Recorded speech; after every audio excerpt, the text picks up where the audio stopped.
There's a really widespread misunderstanding about what forms actually is. People see us developing highly technical players and assume that's the end goal.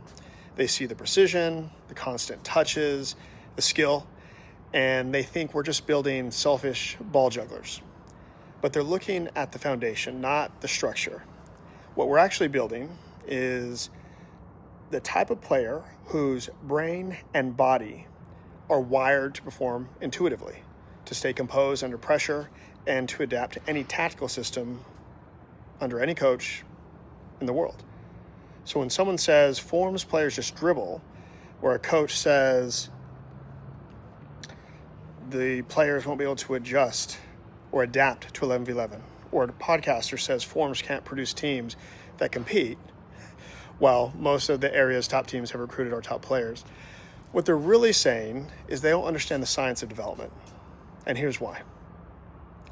To reach genuine technical fluency, where skill execution happens automatically and without hesitation, you're not just training muscles, you're training the brain. So every touch on the ball is a neural event. Each repetition strengthens a specific neural pathway between the motor cortex, the cerebellum, and the spinal patterning networks that control coordination, balance, and timing. This process is called myelination, the wrapping of neural circuits in a fatty sheath called myelin that allows signals to fire faster and cleaner. And that's what creates intuitive players, movements that are so well mapped in the brain that they happen without conscious effort. But here's the part that most people miss. That level of neural wiring takes 5 to 7 years of deep, focused repetition, and you cannot shortcut that. You cannot replace it with tactics, athleticism, or intensity drills. Tactics rest on top of technique. And when the foundation isn't there, players look intelligent only until the game speeds up. Then they fall apart. In the Americanized version of football, people tend to chase early results. They build around who runs fastest, who's strongest, and who kicks farthest.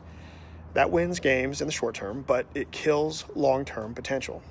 Just look at any top team's player churn. Because what they are doing is recruiting athletes to survive football, not to control it. At Forms, we're not trying to win 10-year-old games. We're trying to build 20-year-old professionals. That means constructing the neurological foundation first, the brain-to-ball relationship, before layering the higher tactical and psychological demands of the 11v11 game.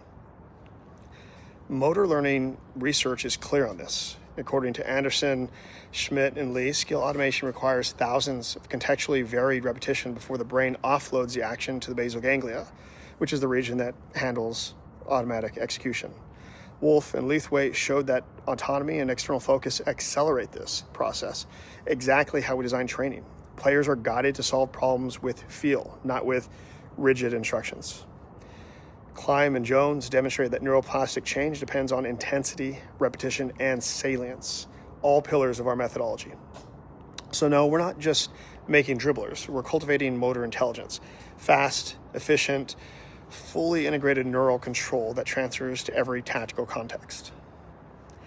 So that's why when our players go abroad, to Spain, for example, to environments that demand rhythm, composure, and decision speed, they fit right in. They don't have to unlearn bad habits. They have the bandwidth to absorb and execute complex tactical instructions because their brains are not busy trying to control the ball. You cannot fake mastery. You can't coach composure. And you can't teach intelligence to a player who doesn't first have command of his own movements. That's why Forms does what we do. We build the base, we build the wiring, and when that foundation is complete, the player can do anything. So if someone still believes that a 10-year-old should play like an adult, they don't understand development. If someone still believes that athleticism can replace skill, they don't understand the brain. And if someone still believes that technique is a phase you grow out of, well, you've already limited how far their player will go. We build technicians first because the technicians become the thinkers, and the thinkers, they become the professionals.